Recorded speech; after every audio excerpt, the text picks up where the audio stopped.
Доброе утро, Якутия! Вот и наступила долгожданная пятница. И всю эту неделю была с вами я, Вероника Тамтосова. Мы продолжаем дарить хорошее настроение. Оставайтесь в нашей дружной компании на НВК Саха Якутия 24. Ведь сегодня у нас, как всегда, интересно, полезно и занимательно. А главное, уже и много предновогодних новостей. Итак, что сегодня нас ждет?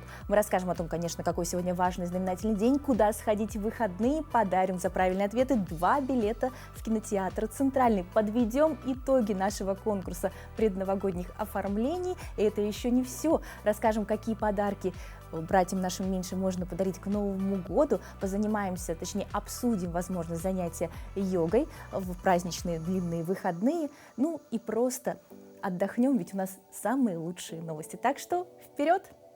Итак, что же сегодня интересного? Сегодня мы с вами отмечаем день зимнего солнцестояния, который начинается в 6 часов 27 минут по московскому времени. Вот такой у нас сегодня знаменательный день. Это будет самый короткий день в году. Продлится он 6 часов 59 минут 49 секунд. Самая длинная ночь будет длиться 17 часов 11 секунд. За полярным кругом солнце вообще перестанет подниматься. А вот в 2024 году эта дата придется на 21 декабря. Дело в том, что день зимнего солнцестояния не всегда выпадает на 21 декабря. Так, солнечный год, он длиннее, чем 365 дней календарных на 6 часов, поэтому эта дата всегда перемещается. Например, в 2080 году она придется на 20 декабря, а в 2303 на 23 декабря. Вот такой вот интересный день. Так что есть чем порадоваться. Не только пятница, но и день зимнего солнцестояния. Ну, а прямо сейчас узнаем, какая погода в этот знаменательный день. В центральных районах температура воздуха минус 34, минус 37, в заречной группе 32-44 ниже 0. В южных 22-23 холодно, в Вилюйской группе минус 28, в Нижнеленских 36-35 ниже 0. В западных минус 28, минус 33, в Колымо-Индигирской группе Улусов 29-49 холода, в Янских минус 20, минус 29. На северо-западе минус 17, минус 36. В Якутске температура воздуха в 6 часов утра составляет 36 градусов ниже 0, атмосферное давление 762 миллиметра ртутного столба. Ветер северо-западный 1 метр в секунду. Небольшой снег нас ждет сегодня днем. Ветер северный 1,5 метров в секунду. Ну а температура днем в Якутске минус 32, минус 34 градуса. Ну а прямо сейчас спешим поделиться самыми последними новостями.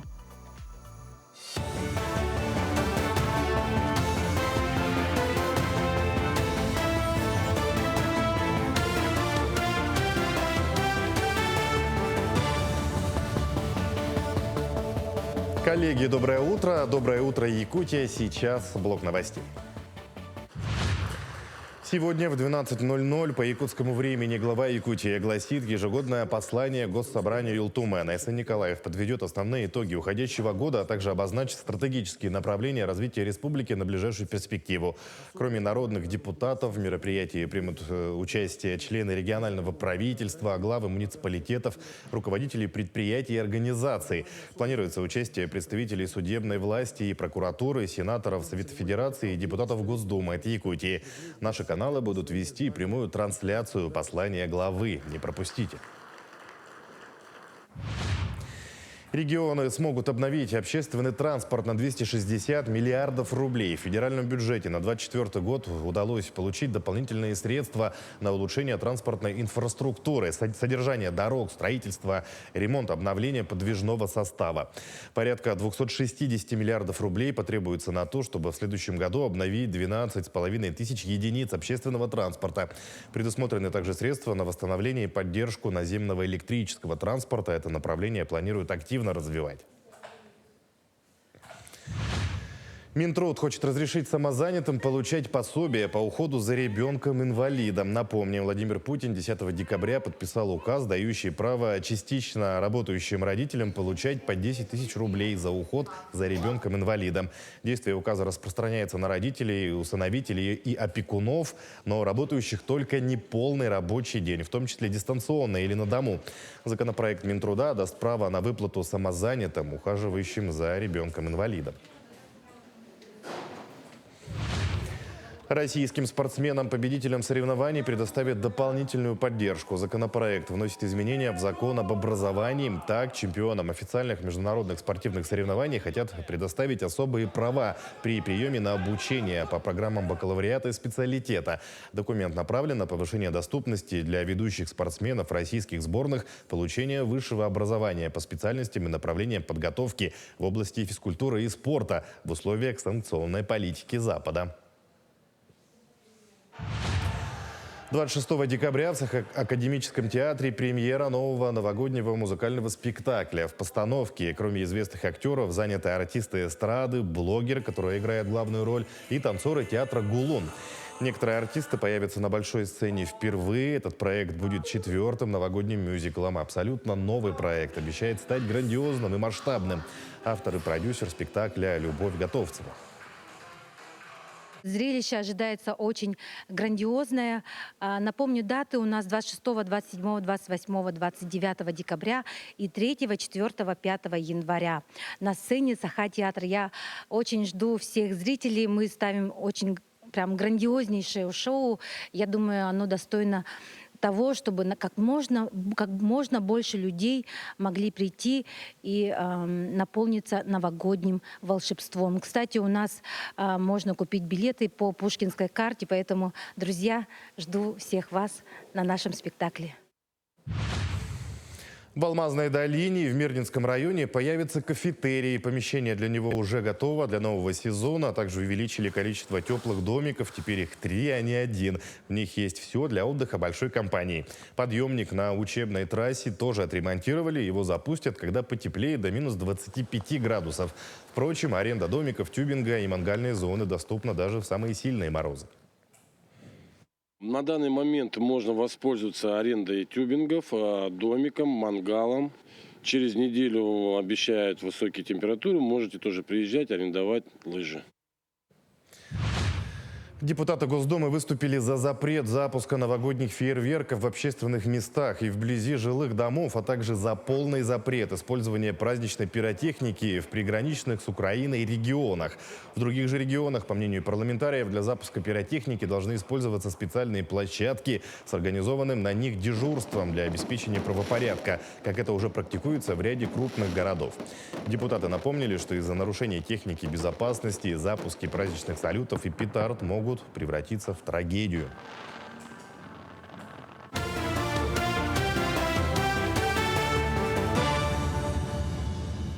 Надо быть внимательными и осторожными, правда, при запуске петард. Но это ведь так красиво, так что совмещайте осторожность с тем, чтобы это, правда, был настоящий праздник. Но мы продолжаем делиться хорошими новостями. Специалист якутской ГРЭС ПАО «Якутскэнерго» занял 1-е место в конкурсе «Лучшие практики наставничества Республики Саха-Якутия» на 2022-2024 годы по направлению «Лучшая практика организации наставничества». Так, заместитель начальника котлотурбинного цеха номер 1 Илья Сверчков подготовил и представил на суд Республиканской комиссии проект, рассказывающий о программе наставничества, реализуемой на предприятии с 2015 года. И сегодня он у нас в гостях.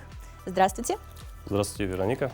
Очень рада, Илья, вас видеть. Итак, расскажите, пожалуйста, наверное, начнем с конкурса. Что это за конкурс, как он проходил, сколько этапов? Да, год был насыщенный на конкурсы. И вот из первого конкурса мы начнем. Это был республиканский конкурс по лучшим практикам наставничества, где я представлял якутскую ГРЭС. Ну и вот, собственно, мы заняли 1-е место. Ну, поздравляем вас с таким успехом. А что за программа? Что она в себя включает? Программа комплексная по повышению производственности труда, развитие комфортной среды для работников, ну и также наставничество в целом. То есть адаптирование персонала, развитие его как специалистов и на протяжении всей его трудовой деятельности поддержание комфортных вот условий. Ну, в чем это выражается? То есть он постоянно работает в паре с более опытным коллегой, и за ним присматривают. Как это происходит? Ну, просто мы видим это по советским фильмам как-то в основном. Да, вы знаете, напрашивается анекдот. Ученик спросил у мастера: «Учитель, а долго ли ждать перемен будет к лучшему? Что такое любовь?» Учитель отвечает: «А мне почем знать? Я обычный токарь. Ну, отойди от шпинделя». То есть, да, раньше воспринималось все на уровне охраны труда, на уровне каких-то компетенций непосредственно в твоей специальности. Сейчас пришло, получается, направление в наставничестве о том, что ну, не только охрана труда развивается вот именно вот эта среда для персонала, в которой персонал работает, в которой он себя чувствует комфортно, так же, как, допустим, дома, в каких-то семейных там, узах. Ну, получается, дружеские какие-то Да, отношения, да. именно психологические аспекты работы, да, рассматриваются, я так понимаю, да? Да, вот, конечно. И в чем это выражается? В каких-то общих мероприятиях, участие, может, в спортивных мероприятиях, там, не знаю, проведение на лучшее, там, наставника конкурса внутри. Ну, тут, конечно, предприятия. всем работодателям отдается на откуп. Ну, мне очень приятно то, что я работаю в ПАО «Якутскэнерго», потому что у нас это очень развито. Очень комплексно подходит фирма, компания. Мы также входим в холдинг «Росгидро». «Росгидро» тоже очень поддерживает все направления, вот, как вы сказали, спортивные мероприятия, развитие компетенций сотрудников. И вот уровень наставничества — это только вот, ну, лишь вершинка айсберга с тем объемом всего, что происходит с персоналом, ну, в рамках каких-то развития, опять же, компетенций, каких-то личных качеств сотрудников.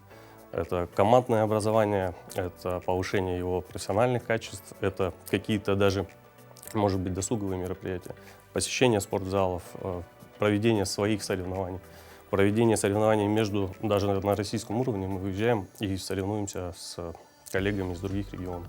Ну, то есть такая масштабная программа, в которой наставничество как бы сопровождает молодой персонал на протяжении всего развития его как специалиста. А сколько уже людей прошли вашу программу? Здесь вот интересный такой момент. Непосредственно на станции, на электрической станции, где я работаю, у нас порядка 30 человек в год, ежегодно. Всего персонал порядка 450 человек на 2 станциях. Я работаю вот на одной из них. И 30 человек, это получается, ну как 30 наставников, также 30 наставляемых людей ежегодно. Вроде бы и немного, но если в целом посмотреть, как подходит вообще процесс вот это индивидуальный, получается, составляется индивидуальный план, индивидуальный подход на каждого сотрудника, то выходит, что производится довольно колоссальная работа. Ну, в последующем они уже растут и переходят в специалисты и сами становятся наставниками. Да, в том числе. Хорошо, а какие еще программы для молодых специалистов у вас реализуются? Для молодых специалистов очень много программ в части закрепления, чтобы молодой специалист почувствовал именно в начальный этап, что он нужен в команде. То есть, все мы знаем, что молодые специалисты, они, как правило, такие, особенно современное поколение, они активные, они везде участвуют, они хорошо развиты в плане технологий каких-то новых, дружат с гаджетами, что тоже немаловажно.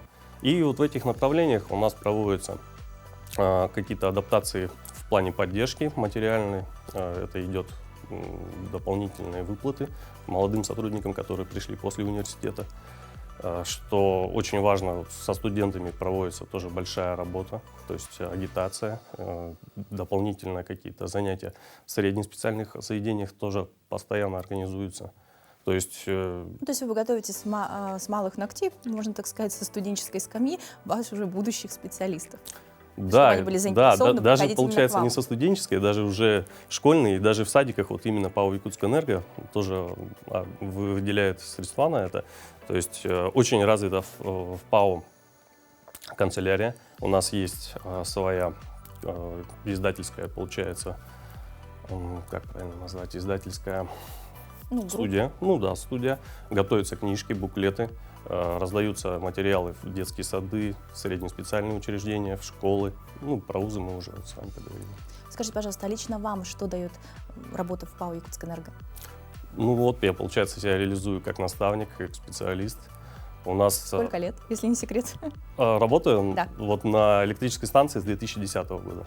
Ну. До этого работал еще в другом филиале «Энергосбыт», тоже ПАО «Якутскэнерго». То есть я после... Ну, то есть это достаточно продолжительно, и вы свою жизнь, можно сказать, уже связали Да, с этой компанией. конечно, с энергетикой. Да, и получается, ну, очень приятно находиться в таком коллективе. У нас развивающаяся компания, много динамических событий. Ну, это стройки, это там, переход с изолированной системы на работу из замкнутой системы изолированной. Мы перешли на оптовый рынок в 2019 году. Ну, вот постоянно какие-то события случаются, и получается Ну, то есть интересно развиваться вместе, да, вместе с с компанией. компанией. Да. Ну, а что вы сейчас можете вот дать напутствие молодым специалистам?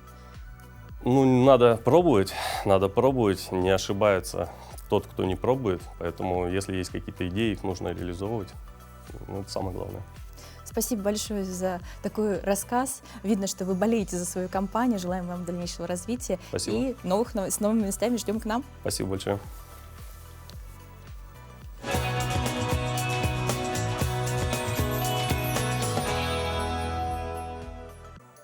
Всем доброго утра, хорошего настроения. И пришел момент. Правильно. Сейчас мы будем рассказывать, как будем вручать 2 билета за правильные ответы. А правила все те же. Вы видите, что у нас сейчас появится QR-код, по которому вы переходите и становитесь подписчиками нашего телеграм-канала «Утро Якутии». Это условие обязательное. Итак, стали подписчиком? Замечательно. Сейчас я задам вопрос, правильный ответ на который поможет вам стать обладателем пригласительного билета в кинотеатр «Центральный». Вопрос у нас сегодня следующий. Что случилось в 1934 году в Якутске, где упоминается имя Ивана Пудовича Жегусова? Итак, Жегусова, прошу прощения. Итак, повторяю вопрос. Что случилось в 1934 году в Якутске, где упоминается имя Ивана Пудовича Жегусова? Правильные ответы шлите в телеграм-канал. Кто будет первым, даст полный правильный ответ, станет обладателем замечательных билетов и будет знать, что он делает в эти выходные. А еще мы сейчас прям подводим итоги нашего розыгрыша. Мы разыгрывали замечательную композицию. Вот она у нас на столе стоит. Такая вся зеленая, красивая, новогодняя. Вот. Да, могу вам даже показать ее, какая она у нас красивая. Смотрите. Какая нарядная. Вот такая зеленая, да, вот она наша елочка. А пахнет как! Вот, так что если вы не участвовали, вот теперь думаете, как такую красоту приобрести. А участники у нас их несколько. Мы покажем, правда, самые интересные сегодня видеоматериалы оформлении кабинетов. То есть у нас было 2 участника, таких ярких, которые оформили кабинеты. Они нарядные, в необычном стиле. Как пишут участники, это Агафья Монастырева и Екатерина Монастырева, что они хотели показать о том, какой у них замечательный коллектив. Вот сейчас мы видим видео Агафьи.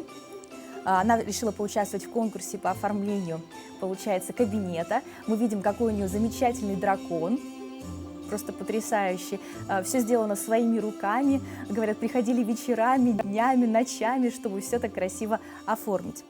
Вот. И сейчас у нас есть 2-я участница. Это Екатерина Монастырева.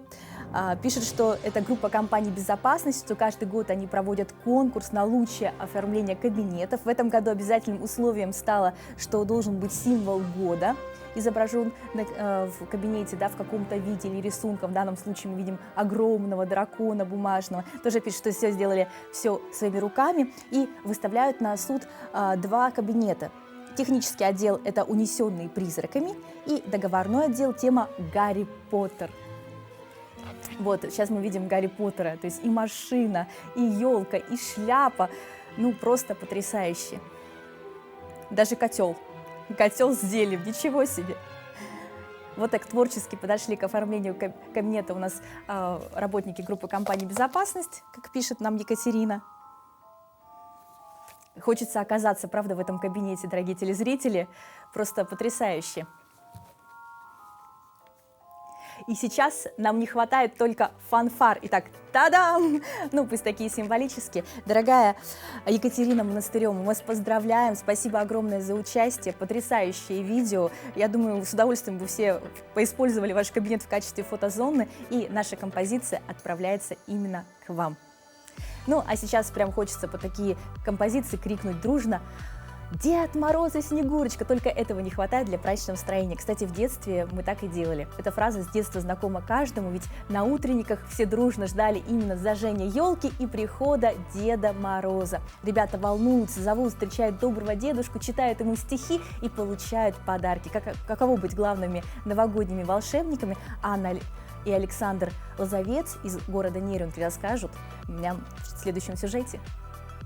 Для многих Дед Мороз и Снегурочка – сказочные и волшебные персонажи, а для некоторых – это профессия. Работа Деда Мороза и Снегурочки всегда сопровождается улыбками, радостью и смехом. Погрузиться в атмосферу волшебства, рассказать стихотворение под елкой и получить за это подарок рады не только дети, но и взрослые. Однако быть сказочным персонажем – нелегкая работа. Самая главная сложность заключается в нехватке времени, потому что детей много, охота попасть ко всем, а времени, как обычно, не хватает. Ну, а мне вообще миссия Снегурочки очень-очень нравится. Мне она понравилась с первого раза. Когда смотришь в горящие детские глазки, когда они верят в сказку и в чудо, ты наполняешься, просто вдохновляешься, и тебе хочется творить, хочется прийти, подарить сказку, чудо и почувствовать эту благодарность от детей. Появление Деда Мороза и Снегурочки – это праздник и взрыв эмоций. И если взрослые могут где-то притвориться, то детские эмоции всегда настоящие и искренние. И их получение – это сильнейший положительный заряд. А полученные эмоции от встреч с детьми остаются в памяти надолго. Для меня, для Снегурочки, Новый год – это приятная, объемная суета. Очень-очень много работы. Очень хочется действительно подарить праздник и сказку всем деткам. Поэтому 1 января мы приходим в чувство и начинаем только вспоминать: а помнишь, там был такой момент, а помнишь, был такой мальчик хороший, который вот с такими большими глазами хлопал ресницами и прям просто очень-очень верил. А помнишь, вот только вот это в 1 января ты приходишь в себя и начинаешь вспоминать и прям такой наслаждаться ностальгией, наверное, что ли. Нам очень приятно дарить детям волшебство. И очень приятно и отрадно видеть, когда они искренне радуются, значит, они поверили, значит, они счастливы. И все у них будет хорошо. Дед Мороз и Снегурочка всегда желанные гости новогоднего праздника. Их появление всегда дарит радость и улыбку как детям, так и взрослым, поднимает настроение и возвращает веру в новогоднее чудо. С наступающим! Иван Лазаренко, Захар Головин, Нерюнгри. Замечательные актеры. Дед Мороз даже интервью дает голосом Деда Мороза. Ну, разве можно не поверить, что он настоящий? Между тем, новогоднее настроение детям дарят работники крупных предприятий и учреждений Ленска. Так здесь буквально на днях дали старт благотворительной акции «Елка добра». Акция проходила в районной администрации. Елка добра была установлена в актовом зале. На 3-метровой зеленой красавице вместе с игрушками конверты. В каждом фамилия и имя ребенка, пожелание которого предстоит выполнить. В том году мы, получается, собирали пожелания детей. Нынче мы, получается, уже от себя лично, например, кто кому хочет что подарить, например, по спискам. Школьникам мы постараемся в школе подарить. Сегодня также мы учли тех детей, которые нынче у нас родились. Это, получается, есть и груднички. Мы отработали с центральной районной больницей, чтобы, например, никого нынче не забыть, чтобы всем нашим детям достались подарки. А выполнять новогодние желания детей предстоит руководителям учреждений и предприятий города, предпринимателям и депутатам. Во время акции многие из них находились в зале. Они по очереди подходили к новогодней еле и снимали письма. Первым к елке добра вышел глава района Александр Черепанов. Он снял 3 конверта с фамилиями детей. Ему предстоит исполнить желание 2 ребят-дошкольников и 1 школьника. У нас порядка больше 180 детей. Необходимо поддержать их в это трудное время. Я всегда считаю, что наш район, Ленская земля, полна отзывчивыми, добрыми людьми. Действительно, так и есть. Всех хочу поблагодарить и продолжить участие. Все приглашенные снимали по несколько писем. Были и такие, у кого оказывалась их целая стопка. Начальник районного управления образования взяла 24 письма. Все они будут переданы руководителям школ и детских садов, которые изъявили желание принять участие в акции, но не смогли присутствовать на торжественной части. Мы никого не забудем, мы всех обязательно должны поздравить. Ну, это самое маленькое, что сегодня мы можем сделать, потому что, сами понимаете, чтобы нашим детям было приятно, нашим братьям, отцам, которые там находятся, чтобы тоже было приятно, что о них думают, об их детях в первую очередь, об их семьях в первую очередь думают. Елена Олейник, руководитель центра «Мои документы», тоже стала одной из участниц «Елки добра». Девушка рассказала, что к выбору подарка нужно подойти очень ответственно. В первую очередь, чтобы подарок пришелся по душе, узнать об интересах ребенка. Этим она и займется уже сегодня. Участвуя в этой акции, я взяла с елочки конвертик, где указано, что подарок я подарю Ксении, которая учится в 3-й школе. И я буду рада исполнить ее желание, очень надеюсь, что она будет немножечко счастливее от того, что в Новый год исполнится ее мечта, возможно. Каждый ребенок верит в сказку и новогоднее чудо. Дело взрослых – сохранить эти впечатления у детей как можно дольше. И эта задача сегодня стоит перед участниками акции. Все подарки будут вручены адресатам до 31 декабря. Светлана Болеева, Виталий Андреев, Ленск. Замечательная акция. Мне кажется, каждый должен стать участником какой-нибудь такой предновогодней акции, поскольку ты чувствуешь себя настоящим волшебником, делаешь что-то светлое, доброе, хорошее. Ну, на самом деле сейчас такая пора, и если вы не успеваете, то хотя бы близким точно нужно запастись подарками. Я вот планирую побежать по магазинам. Думаю, каждый из вас ищет что-то прекрасное для родных и близких. А вы знаете, что наши братья меньшие тоже хотят получить подарки? А какие, узнаем в следующей рубрике. Доброе утро! Сегодня в рубрике «Мой питомец» мы будем разговаривать о самом сказочном празднике в нашем году. Это Новый год. С приближением холодов, конечно же, мы все начинаем готовиться к этому празднику. Наступает пора веселых фотосессий и мероприятий. В магазинах расширяется праздничный ассортимент, появляется красивая новогодняя одежда. Одежда для питомцев совершенно разная. Есть и жилеты, и красивые кофточки, и платьюшки новогодние.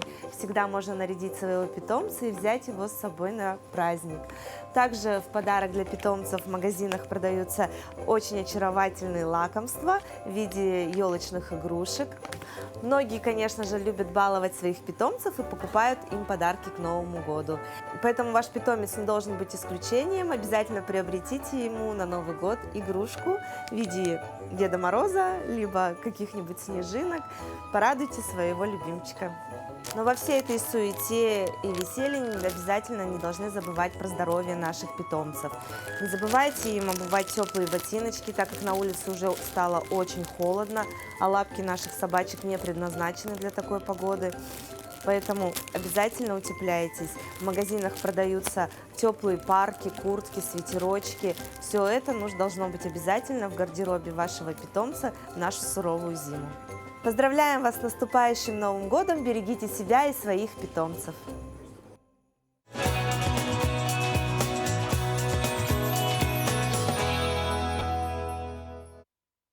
Всем еще раз доброго утра, хорошего настроения. А вы уже успели позавтракать или тоже куда-то бежите? Да, в предновогодней суете мы часто забываем про завтрак, а ведь он так важен, что полезного и вкусного можно приготовить прямо сейчас. Доброе утро, меня зовут Андрей Мустяцы, я шеф-повар ресторана «Шпинат и мясо». И сегодня мы с вами приготовим завтрак «Ленивая овсянка». И это как раз тот завтрак, который можно приготовить с вечера, а точнее даже нужно.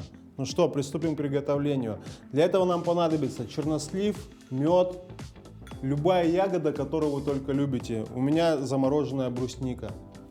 Овсяные хлопья, мята для украшения, клубника, йогурт и банан.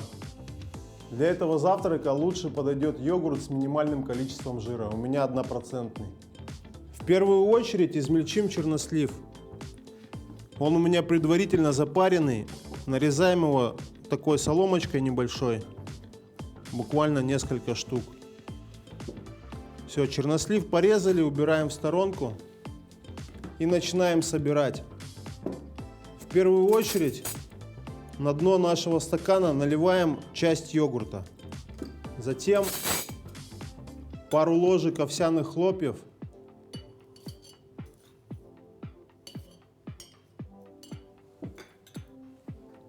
Добавляем чернослив. Так, нарежем еще банан. Так, добавляем банан.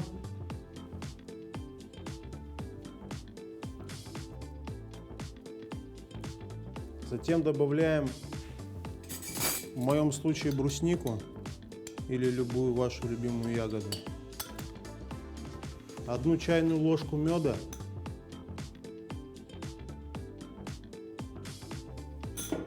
Затем добавляем еще часть йогурта. Всыпаем остатки овсяных хлопьев, банан, чернослив, немного ягоды и заливаем остатками йогурта. Так чем же полезна овсяная крупа? Какие компоненты входят в ее состав? Какую пользу они приносят для улучшения внешности и самочувствия? Овсяная крупа богата белком, линолевой кислотой, витаминами группы А, В, С и ПП, а также минералами. Итак, наша ленивая овсянка готова. Осталось ее убрать только на ночь в холодильник и утром наслаждаться замечательным завтраком. Приятного аппетита!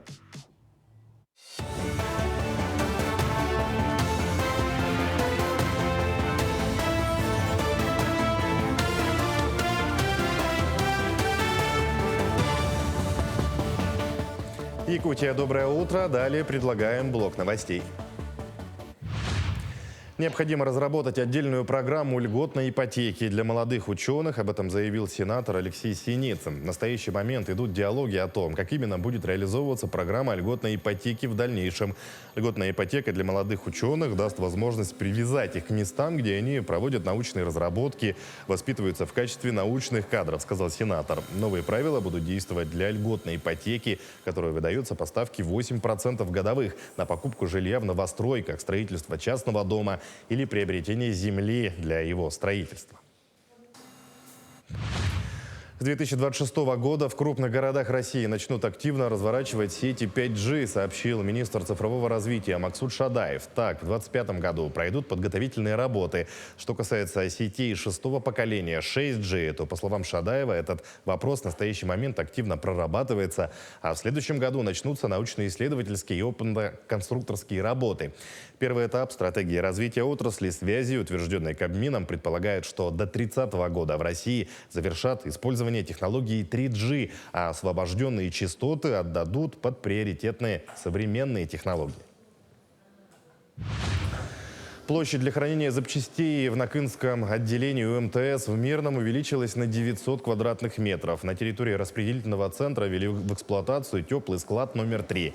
В здании забетонировали полы, покрыли их полимером, провели ревизию и ремонт систем тепло- и электроснабжения. Установили 74 секции стеллажей. На каждой полке можно хранить до тонны груза. Благодаря использованию адресной системы хранения детали легко найти и отгрузить. Новый склад было принято решение открыть в связи с тем, что в МТС стало очень много поступать запчастей, которых физически негде хранить. И для того, чтобы материалы не хранились на улице, под дождем, под снегом, было принято решение открыть новый склад.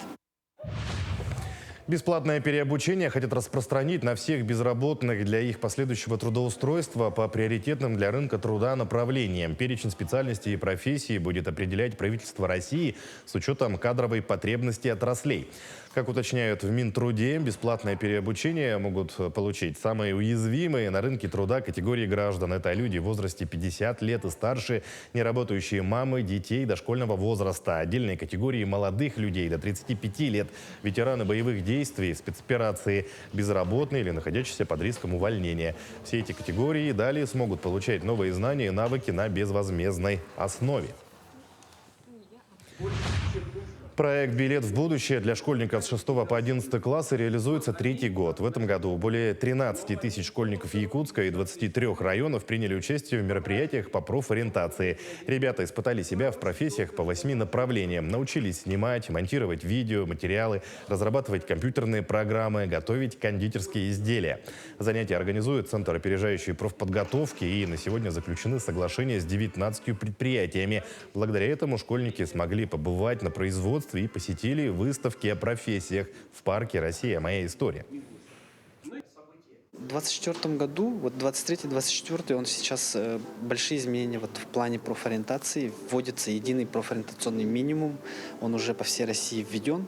А в 2024 году это только будет усиливаться. И проектом «Билет в будущее» будут охвачены не только вот 13 тысяч школьников, а мы хотим и настаиваем на том, что все наши школьники должны проходить диагностику, выстраивать свои индивидуальные траектории развития и пробовать разные профессии, чтобы по выпуску они понимали, в какое учебное заведение им поступить, чтобы получить профессию своей мечты. К текущему часу это все новости. Всего доброго и удачного дня.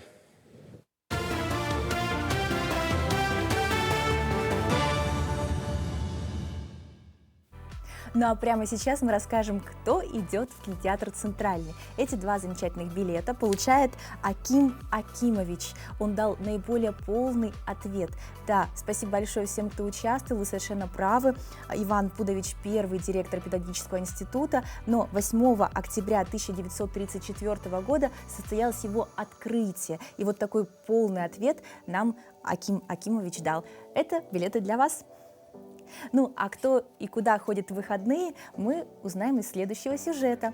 С сегодняшнего дня все же уже начали готовиться. Кто-то просто валяется дома, а кто-то ищет в афишах различные мероприятия. О том, как проводят свои выходные жители алмазной столицы, нам расскажет Анна Брущенкова.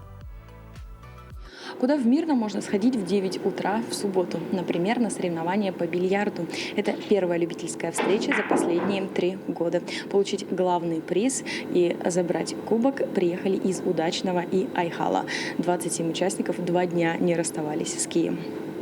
Игра «Классическая пирамида». Красным шаром участники разбивают пирамиду из белых шаров. Затем по очереди соперники забивают шары в лузу. Кто первый забивает 8 штук, тот продвигается по турнирной лестнице к финалу.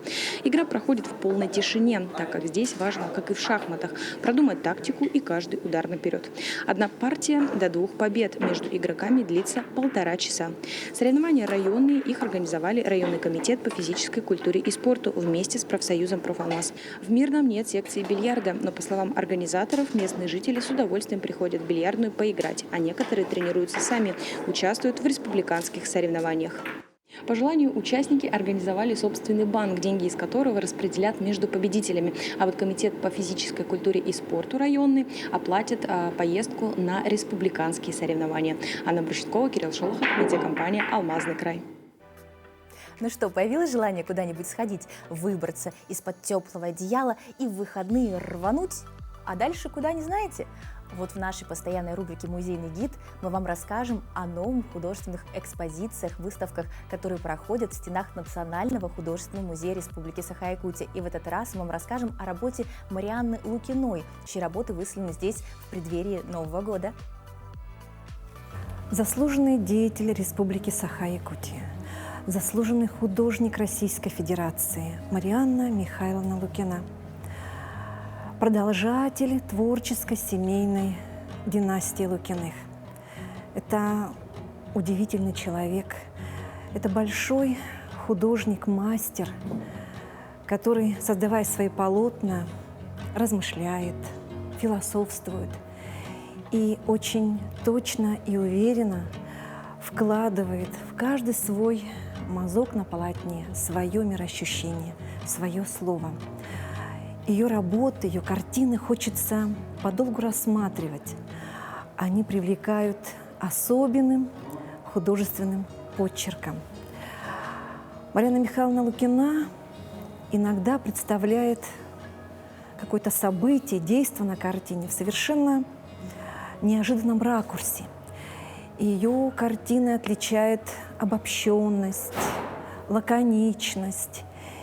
И несмотря на то, что она применяет минимум каких-то выразительных средств, ее работы просто очень и очень максимально выразительны.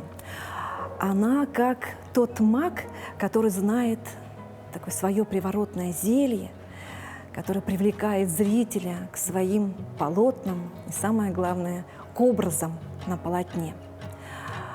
У нас в новогодней экспозиции музея представлено ее такое очень чарующее полотно «Мои теплые рукавички», где перед нами предстает юная северянка, якутянка, одетая в теплую шапку, в теплую шубу унты и в эти теплые варежки. Но, конечно же, смысл-то картины предстает совсем в ином.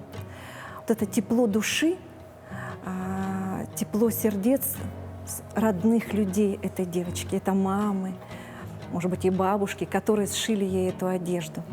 И ей тепло на этом севере от тепла ее родных. Не от того, что она даже и одета в эту одежду, да, а от тепла своих близких. И вся картина написана в такой жемчужной светлой палитре. Пушистый снег падающий, верные друзья, это собаки, без которых никак не прожить на севере. Они тоже радуются этому снегу. Снег, кстати, теплый, прямо чувствуется это тепло снега, улыбчивая девочка. И эта картина, она показывает традиции якутские. Во-первых, традиции наших мастериц. Все наши бабушки и мамы прекрасные швеи, да. Это традиции, семейные традиции, да. И Марианна Михайловна – это очень современный художник, и она прогрессивный художник, она представляет современное искусство Якутии. Но несмотря на то, что современный художник, но она всегда обращается к истокам, к традициям народа Саха. И вот именно к этому полотну якутский поэт Ольга Фролова-Янцен написала такие чарующие, проникновенные строки, которые очень хочется зачитать. Ей пушистые дорожки стелит бабушка зима, снегом кутает ей ножки тундра белая сама. На ресничках виснет иней, под ресничками лучи. В этой смуглой, в этой милой сердце Арктики стучит. И по северной привычке свет улыбки жарче нет, а в пушистых рукавичках милой матушке привет. Всем еще раз доброго утра и хорошего настроения. Совсем скоро мы будем отмечать Новый год. Кто-то поедет в теплые страны, кто-то будет увлекательно прогуливаться по гостям, так скажем, кто-то будет сидеть дома, например, как я, и думать, ах, хочу посидеть в четырех стенах. Ну, просто сидеть в четырех стенах – это как-то скучно. Наверное, нужно добавить какую-то физическую активность. Долго перебирая направление, я вот заинтересовалась йогой. Ну, йога для меня это что-то сложное, поэтому мне повезло, и сегодня у нас в гостях специалист Евдокия Жиркова, инструктор по йоге. Евдокия, доброе утро. Доброе утро. Ну, йога ассоциируется с чем-то таким прекрасным, прям как вы. Замечательный костюм, такие интересные украшения. Очень рада вас видеть. Ну, что для вас йога, вот как для инструктора? Почему вы пришли в йогу? Прежде всего для меня йога это дисциплина себя и такой баланс. Находить в себе, глядеть в себя, смотреть в себя, находить в себе что-то новое каждый раз, с каждым занятием. Ну, давайте мы с телезрителями попробуем сделать это прямо сейчас. Давайте. Вы можете нам что-нибудь простое показать? Я что-нибудь даже попытаюсь повторить. Ну, в связи с тем, что сейчас такие вот время отчетов, да, покажу такой маленький комплекс коротенький для того, чтобы прямо на рабочем месте можно было разгрузить вверх, да. Вот, предположим, мы садимся, немножко выпрямляем нашу спинку, вытягиваемся прямо от копчика макушкой вверх, ручки перед собой, прямо вот так вот переплели ручки, вот, переплели, да, и прямо вот локтями, запястьями, пальчиками рук вытягиваемся вперед, вдох наверх, выдох вниз, вдох наверх И выдох вниз. И потом можно повторить на другую сторону. Как все сложно, особенно в платье. Это выполнить. Но очень интересно, кстати. Да, что-то прям я почувствовала, что что-то полезное. Но вообще йога же это не только о спорте, о здоровье, это о духовном балансе. Вот чтобы найти духовный баланс, сколько нужно заниматься йогой? Но в любом случае йога это не как бы некоторые люди думают, что йога это такой дзен, поймать, сидя, молчать как бы. Да? На самом деле это такая больше физическая работа, работа с телом непосредственно своим, потому что все начинается с тела, а потом уже мы потихонечку сама по себе йога начинает входить в нас вовнутрь и как-то трансформировать нас изнутри. Но вначале все начинается именно с материи, с тела. Вот мы сейчас на экране что видим? Это какое направление? Они же как-то еще делятся. Да, йога делится, разные направления бывают. Ну, скорее всего, это вот какая-то динамика идет, да, у девушки. Скорее всего, ну, йога вообще везде всегда одна йога, но направления разные бывают. Вот, скорее всего, это у нее, видимо, в движении, возможно, это флоу можно назвать, да. Ну, как различаются? Ну, так немножко просто, чтобы не углубляться в детали. Вот что-то с динамикой, как мы услышали, да, что-то динамичное, что-то статичное, да, у нас есть какие-то асаны, да, которые выполняются. А вы чем больше занимаетесь? Я сама начинала вот именно с айенгары. Йога айенгара – такая вот направление больше терапевтическое. То есть именно на вытяжение позвоночника подходит. Я была с относительно большим весом. Я скинула чисто на йоге 26 килограмм. Да, без дополнительных каких-то там БАДов и того. Именно работы с телом, именно вот на собирании тела. Я думаю, сейчас вся женская половина такая, все, мы занимаемся йогой. Заинтересовалась, да. Да. Скажите, ну, понятно, что вы привели свой организм в порядок, а как вот духовное? Вот можно ли за неделю занятий йоги обрести такой духовный баланс? Вот на зимних каникулах занимался и вышел другим человеком. Но в любом случае за 1-2 занятия можно ощутить то, что вот было до и после, да, потому что как-никак это начинается какая-то физическая активность, да, но прямо что-то изменить конкретно это невозможно, потому что это в любом случае это дисциплина. Нужно прямо встать и это делать, как бы намерение создать, вот я хочу что-то изменить в себе. Насколько возможно включить видеоролик, видеоряд и начать заниматься? Вот я считаю, что человек, который вот сам дома может заниматься, это вот человек, который может сделать все. Потому что человек, который дисциплинировал сам себя, он в дальнейшем может дисциплинировать кого угодно. Вот самой заниматься дома, конечно, очень сложно, поэтому лучше всего я рекомендую пойти в центр, найти квалифицированного тренера, который вам покажет отстройки, базу, как правильно выполнять асаны, да, чтобы не навредить своему здоровью. Вот. А есть какие-то противопоказания, может быть, или даже нежелательные заболевания, куда нужно подстеречься, может быть, подобрать что-то другое, ну не то чтобы другое, а другое направление йоги, то есть что более простое? Ну, направлений йоги очень много, да, вот я как сказала, бывает терапевтическое, бывает такое более жесткое, да, предположим. И в любом случае человек должен сначала, если заболевание есть, обязательно спросить у своего лечащего врача. Это первое. А второе, это нужно всегда смотреть по ощущениям. То есть это не соревнование, да, как бы, это вот такая работа с собой, такая вот экологическое отношение к телу, больше я бы сказала, йога. Если я завтра решила заниматься, что у меня должно быть из спортивной формы? Дома, да? Да. Положим. В любом случае, это такая вот одежда должна быть, которая не стесняет ваши движения, да, материал, в котором спокойно дышит ваше тело. Затем должен быть коврик. Коврик такой хороший, качественный, чтобы вот сцепление рук, ног, да, с ковриком прямо вот именно было хорошее. Если вы занимаетесь терапевтической йогой, предположим, айенгара, да, вам нужны будут инструменты, это одеяло, кирпичики, ремешки, они продаются в любом спортивном магазине. Ну, то есть все достаточно просто, да. Какого-то специального снаряжения. Да, даже можно и без коврика начать при желании, главное ваше намерение. Ну, хорошо. Вот я купила коврик, я начала искать видео. На что мне лучше обратить внимание? То есть на какие основы, что мне ввести в поиск, если я вдруг решила это сделать на зимних каникулах? Ну, в любом случае нужно искать такие вот уроки, либо курсы, где написано для новичков. И там, где прямо вот преподаватель, да, ну, с другой стороны экрана, где он вам конкретно будет разбирать отстройки, потому что отстройки в йоге это очень важно, потому что с неправильными отстройками можно, наоборот, усугубить какие-то дела. Спасибо большое. Ну, несколько пожеланий. Ну, я желаю нашим зрителям, во-первых, доброе утро, желаю всем здоровья и желаю всем находить время для себя, да, и заниматься своим телом, потому что тело – это наш дом, наш сосуд. Вот. Всем здоровья, позитива. Спасибо большое, что пришли. Я уверена, что все заразились вашим примером и начнут заниматься.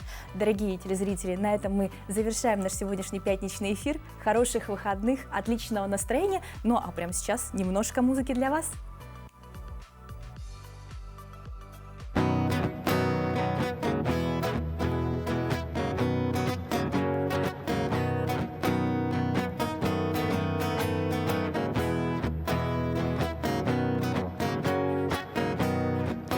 Тихий ветер вдали, суета впереди, пешеходы в делах, сзади наши следы, ночь сменяется днем, у окна стоишь ты, первый снег, холода и безумные сны. Ты знаешь точно, что невозможно предугадать зиму, а новые желания осуществить возможно в этом самом новом году. Снежный замысел дел, день подходит к концу, килограммы желаний раздувают пыльцу, ночь меняется днем, у окна стоишь ты, первый снег, холода и безумные сны. Ты знаешь точно, что невозможно предугадать зиму, а новые желания осуществить возможно в этом самом новом году.